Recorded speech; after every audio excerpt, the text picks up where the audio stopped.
Sa isang araw ng Abril noong 1992, sinimulan ni Christopher McCandless ang kanyang paglalakbay patungong Healy, isang liblib na sangandaan na matatagpuan sa hilaga ng Denali National Park and Preserve sa Alaska. Wala siyang ibang gamit para makabiyahe kundi ang paghingi ng sakay. Ang lalaking naghatid sa kanya roon, na noon lang niya nakilala, ay magiliw na nag-abot ng isang pares ng gumboots at nangakong mananatiling tuyo ang kanyang mga paa sa gitna ng malamig at maniyabing panahon. Pagkatapos noon, nagpaalam ito ng may paggalang.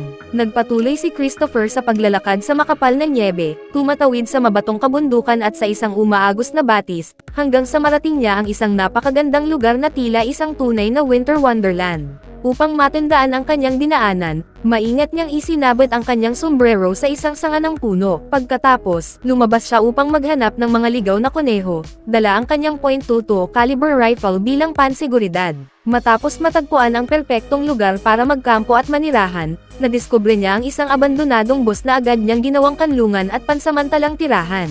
Itinala ni Christopher sa kanyang journal ang kanyang mga paglalakbay sa ilang. Masaya niyang ipinagdiwang ang sukdulang kalaya ang kanyang natamo at namangha sa kagandahan ng inang kalikasan. Habang naroon, naalala niya ang mahalagang araw ng kanyang pagtatapos sa Emory University at ang samot-saring damdaming kaakibat ng paggunita sa buhay ng kanyang mga magulang. Kahit na hindi niya gusto ang kanilang paraan ng pamumuhay at ang matataas na inaasahang ipinataw nila sa kanya sa loob ng maraming taon, nagawa pa rin niyang ngumiti sa araw na iyon. Nang magplano sina Mr. at Mrs. McCandless na tipunin ang kanilang pamilya upang ipagdiwang ang espesyal na tagumpay ni Christopher sa isang tanghalian sa restaurant, si Karen, ang kapatid ni Christopher, ang naghatid sa kanya roon. Pagdating nila, buong pagmamalaki niyang sinabi sa kanyang mga magulang na sapat ang kanyang mga marka upang makapasok sa Harvard. Labis na natuwa at ipinagmalaki ng buong pamilya ang kanyang tagumpay. Bilang gantimpala sa kanyang sipag at dedikasyon, nagpasya sina Mr. at Mrs. McCandless na regaluhan siya ng mas magandang sasakyan bilang kapalit ng kanyang kasalukuyang kotse. Gayunpaman, tinanggihan ni Christopher ang alok na nagpapakita ng kanyang paniniwalang hindi nakabatay sa material na bagay ang tunay na halaga ng buhay. Ayon kay Karen, si Christopher ay isang taong mahilig mapag-isa at may mahigpit na paninindigan sa kanyang mga prinsipyo. Upang maisakatuparan ito, ibinigay ni Christopher ang lahat ng kanyang ipon na nagkakahalaga ng $24,000 sa pamamagitan ng isang liham para kay Karen, na may pag-asang magagamit niya ang pera upang makatulong sa ibang tao. Gumawa rin siya ng matitinding hakbang upang tuluyang putulin ang kanyang koneksyon sa nakaraan. Sinira niya ang kanyang mga credit cards at mga dokumentong pagkakakilanlan, at nagsimula ng isang mahabang paglalakbay sa iba't ibang panig ng bansa gamit ang kanyang maaasahang Datsun, nang hindi ipinapaalam sa kanyang pamilya at nang hindi nangangakong makikipag-ugnayan sa kanila. Sa kabila ng babala tungkol sa posibleng biglaang pagbaha sa freeway, ipinagpatuloy pa rin ni Christopher ang pagmamaneho ng kanyang minamahal na Datsun. Ngunit kalaunan, napilitan siyang iwan ang sasakyan. Pagkatapos nito, sinunog niya ang lahat ng natitira niyang pera at naglakad na lamang. Buong determinasyon siyang umalis mula sa Lake Mead, at sinimulan ang kanyang paglalakbay gamit ang pangalang Alexander Supertramp. Mula noon, umasa na lamang siya sa kanyang swerte habang nanghihingi ng sakay sa mga dumaraang sasakyan sa mga highway. Samantala, labis na nag-alala sina Mr. at Mrs. McCandless nang matagal silang walang natanggap na balita mula sa kanilang anak. Dahil dito, nagpasya silang biglain siya sa pamamagitan ng pagbisita sa kanyang apartment. Ngunit pagdating nila roon, nabigla sila nang makita na ipinagbibili na ang apartment. Doon nila nalaman na 2 buwan na pala mula nang umalis si Christopher. Si Christopher, na ngayon ay gumagamit na ng pangalang Alexander, ay nakilala sina John at Rainey, isang hippie na magkasintahan, habang naglalakbay sa North California. Magkakasama silang nagpalipas ng oras sa tabi ng apoy, nagbahaginan ng pagkain, at nagkwentuhan. Sa isa sa kanilang mga pag-uusap, tinanong ni John si Alexander tungkol sa kanyang pamilya.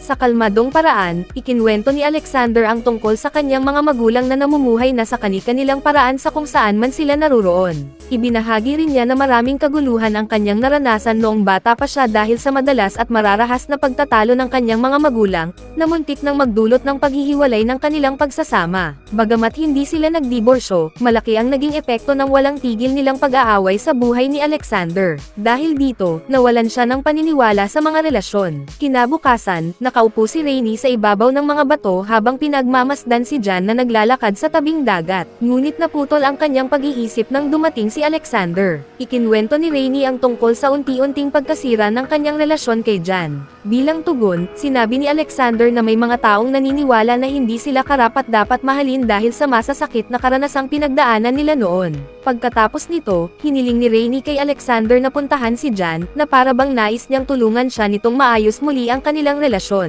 Pumayag si Alexander at matapos silang magpalipas ng oras sa dagat, isinama niya si Jan pabalik kay Rainy. Nang gabing iyon, muling nabuhay ang pagmamahalan ni Jan at Rainy, at malaking bahagi ng pagbabagong iyon ay dahil sa tulong ni Alexander. Ngunit kinaumagahan, umalis si Alexander upang ipagpatuloy ang kanyang paglalakbay sa iba't ibang panig ng bansa nang hindi nagpapaalam kina Jan at Rainy, na labis na nalungkot sa kanyang pag-alis. Ipinaalala ni Alexander kay Jan ang kanyang namayapang anak, at malaki rin ang naging papel niya sa muling pag-aayos ng relasyon nila ni Rainy. Samantala, ipinaalam ng pulisya sa mga magulang ni Christopher na natagpuan sa disyerto ang kanyang abandonadong sasakyan ng mga naghahanap ng mga pambihirang bulaklak. Dahil dito, naging malinaw na sinisikap ni Christopher na magtago at umiwas sa lahat ng tao. Naglakbay si Alexander patungong Carthage, South Dakota, kung saan niya nakilala si Wayne Westerberg. Si Wayne ang nagpakilala sa kanya sa mundo ng contract harvesting. Karamihan sa kanyang mga araw ay ginugol niya sa pagtatrabaho at pakikisalamuha kay Wayne at sa mga kaibigan nito. Isang gabi, tinanong ni Alexander si Wayne kung saan ang pinakamalapit na library o tindahan ng mga libro dahil naghahanap siya ng mga babasahin tungkol sa pangangaso at pagpreserba ng karne. Iminungkahi ni Wayne na kausapin niya si Kevin, isang katrabahong bihasa sa pangangaso, upang makakuha ng payo para sa kanyang planong paglalakbay sa Alaska. Masidhing pinapangarap ni Alexander ang mamuhay sa gitna ng kagubatan. Madalas din siyang magreklamo tungkol sa masasamang aspeto ng lipunan. Pinayuhan siya ni Wayne na huwag masyadong magpakalunod sa mga problemang iyon habang bata pa siya. Habang nagpapatuloy ang paghahanap kay Christopher, kumuha ng pribadong investigador ang mag-asawang McCandless at humingi rin sila ng tulong sa mga ahensyang nagpapatupad ng batas sa iba't ibang bahagi ng bansa. Patuloy namang nagtrabaho si Alexander at tumanggap ng mga aralin sa pangangaso mula kay Kevin. Isang umaga, dumating ang mga pulis sa lugar ni Wayne at inaresto siya dahil sa satellite piracy. Bago siya dalhin, tiniyak ni Wayne kay Alexander na maaari siyang bumalik at magtrabaho para sa kanya anumang oras. Gayunpaman, muli niya itong binalaan na huwag pumunta sa Alaska kapag panahon ng taglamig. Nagpatuloy si Alex sa kanyang paglalakbay ng naglalakad, habang iniisip ang araw na nalaman nila ni Karen ang lihim ng kanilang ama tungkol sa isa nitong naunang asawa at anak. Hirap tanggapin ni Christopher ang revelasyong iyon, ngunit nangako sila ni Karen na hindi nila hahayaang sirain nito ang kanilang buhay. Nagpunta si Alexander sa Colorado River, kung saan nagtanong siya sa isang park ranger kung maaari siyang magkayak pababa ng ilog. Pinayuhan siya ng ranger na huwag itong gawin ng walang sapat na karanasan o gabay. Ngunit hindi niya pinansin ang babala at nagpas siyang maglayag ng walang lisensya. Sa kabila ng kanyang takot sa tubig, matagumpay niyang nalampasan ang malalakas na agos at nakilala ang isang Danish na mag-asawa na sina Mads at Sonia. Humanga si Mads sa kanyang nagawa, kaya inalok siya nito ng hotdog at itinuro ang daan patungong Mexico. Ngunit nang habulin sila ng River Patrol, mabilis na nagpaalam si Alexander sa mag-asawa at nagpasalamat bago tumakas. Habang naghahanda siyang tumungo sa Mexico, nagsulat siya ng liham para kay Wayne. Nagpasalamat siya rito para sa lahat ng tulong at perang natanggap niya, at sinabi niyang nais niyang gugulin ang kanyang buhay sa gitna ng kagandahan ng kalikasan. Pagdating niya sa Mexico, isang malakas na dust storm ang naging dahilan upang mawala ang kanyang kayak. Dahil dito, napilitan siyang bumalik sa Estados Unidos nang naglalakad at muling umasa sa paghingi ng sakay. Nang wala siyang makuhang masasakyan, nagsimula siyang sumakay sa mga freight train. Sa lungsod, nakaramdam siya ng pagkalito at kawalan ng direksyon. Nag-imbak siya ng kanyang kagamitan sa isang locker sa isang silungan bago maglakad sa mga lansangan sa gabi. Habang naglalakad, lalo siyang nalungkot. Napatingin siya sa isang lalaking maayos ang pananamit at napaisip kung ano kaya ang naging buhay niya kung sinunod niya ang mga inaasahan ng kanyang mga magulang. Ipinagpatuloy niya ang kanyang paglalakad at kalaunan ay nakasakay sa isang freight car. Ngunit nahuli siya ng mga pulis ng riles at binugbog, kaya napilitan siyang bumalik sa panghihingi ng sakay upang makapagpatuloy sa kanyang paglalakbay. Sa kasalukuyan, nasa Slab City siya sa Imperial Valley ng California at muli niyang nakatagpo sina Jan at Rainy. Sa isang pagtatanghal noong gabi, ibinahagi niya ang kanyang planong lumipat sa Alaska bago dumating ang tagsibol. Doon din niya nakilala ang isang dalagitang nagngangalang Tracy Tatro. Kinabukasan, nag-usap sina Alexander at Rainy. Ikinwento ni Rainy na maayos na muli ang kanyang relasyon kay Jan. Hinikayat pa niya si Alexander na manatili muna sa kanila ng mas matagal. Habang nag-uusap sila, lumapit si Tracy. Lumayo naman si Rainy upang mabigyan sila ng pribadong oras. Ikinwento ni Tracy ang kanyang pagmamahal sa mga libro na naging simula ng mas mahabang pag-uusap nilang dalawa. Inanyayahan pa niya si Alexander na sumama sa kanya sa Salvation Mountain. Nang gabing iyon, kinausap ni Jan si Alexander tungkol sa kanyang anak na si Reno, na matagal nang hindi nakikipag-ugnayan sa kanya. Upang mapasaya si Jan, sinabi ni Alexander na sasamahan niya ito buong gabi upang kahit paano ay mapunan ang pangungulila nito sa kanyang anak. Nagluto si Tracy ng hapunan para sa lahat habang ipinakita naman ni Alexander kay Jan ang kanyang suporta at pakikipagkaibigan. Isang hapon habang nag-eehersisyo si Alexander, tinanong siya ni Rainy kung balak pa ba niyang makipagkita sa kanyang mga magulang. Sumagot si Alexander na ang tanging plano niya sa ngayon ay ang makarating sa Alaska. Nang subukan ni Tracy na maging mas malapit sa kanya sa pisikal na paraan, pinigilan siya ni Alexander dahil sa kanyang murang edad. Sa halip, nagpasya siyang magtanghal silang dalawa ng gabing iyon. Kinabukasan, nagpaalam si Alexander kina Rainy at Tracy. Nagpasya naman si Jan na ihatid siya. Bago sila maghiwalay, ibinigay ni Jan kay Alexander ang isang sombrerong siya mismo ang naghabi, isang regalong matagal na niyang ipinangakong ibibigay bilang alaala ng kanilang pamamaalam. Habang tinatanggap niya ang regalo, napagtanto ni Alexander na ang tunay na kaligayahan ay matatagpuan sa piling ng mga taong mahal niya. Dahil dito, nagpasya siyang umuwi at balikan ang kanyang pamilya. Sa kanyang paglalakbay pabalik, nakatagpo siya ng isang rumaragasang batis na lumakas dahil sa pagkatunaw ng yelo. Sa kabila ng panganib, sinubukan niya itong tawirin at muntik nang mawalan ng buhay sa malakas na agos. Matapos makaligtas ng bahagya, nawalan siya ng pag-asa at bumalik sa abandonadong bus sa Salton City. Doon niya nakilala ang isang matandang lalaki na nagngangalang Mr. Franz, na nag-anyaya sa kanya na sumama sa kanyang kampo. Naglakad sina Alexander at Mr. Franz lampas sa isang nude beach at dumating sa isang tahimik na campsite kung saan pansamantalang naninirahan si Alexander. Humanga si Mr. Franz sa talino ni Alexander at nagtanong tungkol sa kanyang pamilya. Malungkot namang sumagot si Alexander na wala na siyang pamilya. Pagkatapos nito, inimbitahan siya ni Mr. Franz sa kanyang bahay. Doon, nagkwento ito tungkol sa kanyang panahon sa hukbo at sa pagkakatalaga niya sa Okinawa noong 1957. Ikinwento rin niya ang tungkol sa kanyang asawa at anak na namatay sa isang aksidente sa sasakyan habang siya ay naglilingkod sa United States Army. Ibinahagi rin niya kung paano niya nalampasan ang kanyang pagkalulong sa alak. Dinala rin ni Mr. Franz si Alexander sa kanyang pagawaan ng mga produktong gawa sa balat. Masaya siyang makita ang matinding interes ni Alexander sa paggawa ng mga gamit mula sa leather. Nagkaroon sila ng mga aralin tungkol sa leatherwork, at sa isa sa mga ito ay gumawa si Alexander ng isang sinturon na naglalarawan ng kanyang mga nakaraang paglalakbay at karanasan. Sa kabila nito, pabiro niyang tinukso si Mr. Franz tungkol sa pagiging nakakulong nito sa kalungkutan at sa kawalan ng pagkakataong makapaglakbay. Bilang tugon, nagpasya si Mr. Franz na gawin ang isang hamon na matagal na niyang iniiwasan, ang pag-akyat sa isang bundok. Pagdating nila sa tuktok, hinikayat ni Mr. Franz si Alexander na maniwala sa Diyos at patawarin ang kanyang mga magulang.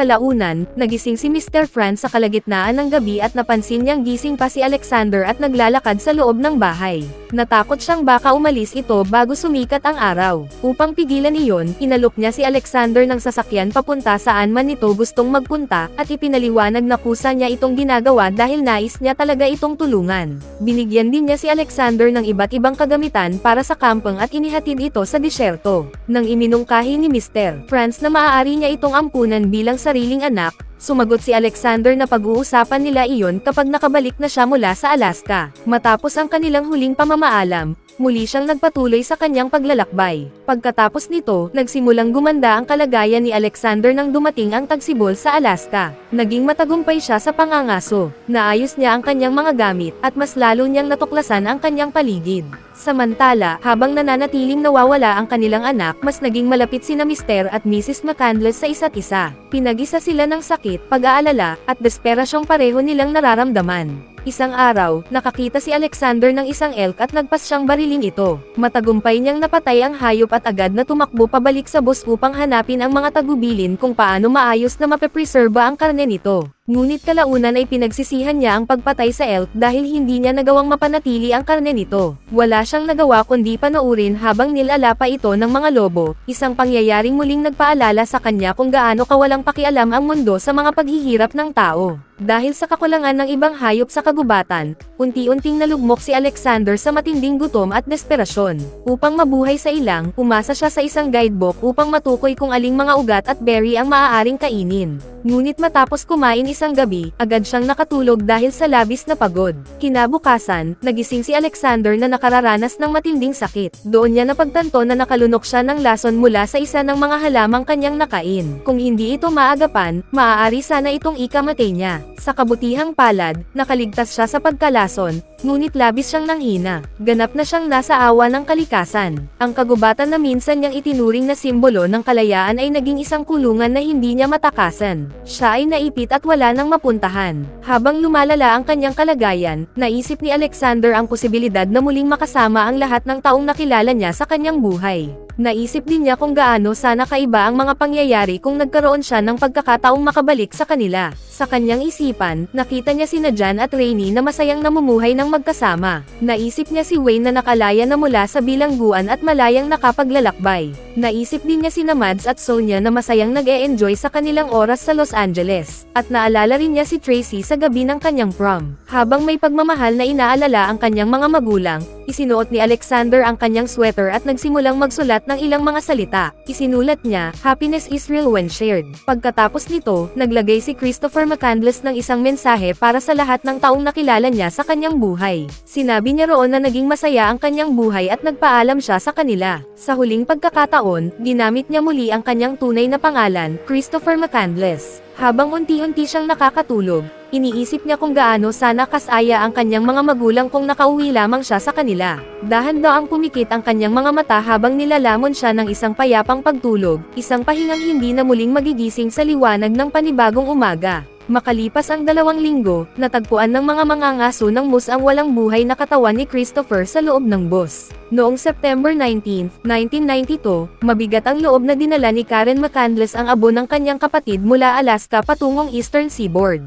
Dito nagtatapos ang ating pagtalakay sa pelikulang Into the Wild. Kaya, ano ang masasabi ninyo tungkol sa pelikulang ito? Iwan ang inyong opinyon sa comment sa ibaba. At bago tayo magtapos ay isa-shoutout muna natin si Dan Lestino, Dark Nero, Fernando, Jack Brownie's Channel, Rafi Desen, Natural Arellano, Angelica Maglapay from Anafunan Etiague Isabela, Circle Able Grace Nadella from City of Naga Cebu, Kevin Gage's Channel from Riyadh Saudi, 112 Roblox Player from Malabon, Renan Kang Serias from Mandog Davao City, Chennai from Look Opon, at Trino Pacquiao from Iligan City. Mag-subscribe na kung hindi ka pa nakasubscribe, pindutin na rin ang notification bell at like button para sa marami pang movie recap katulad nito, at mag-iwan ng comment down below. And as always, thank you for watching.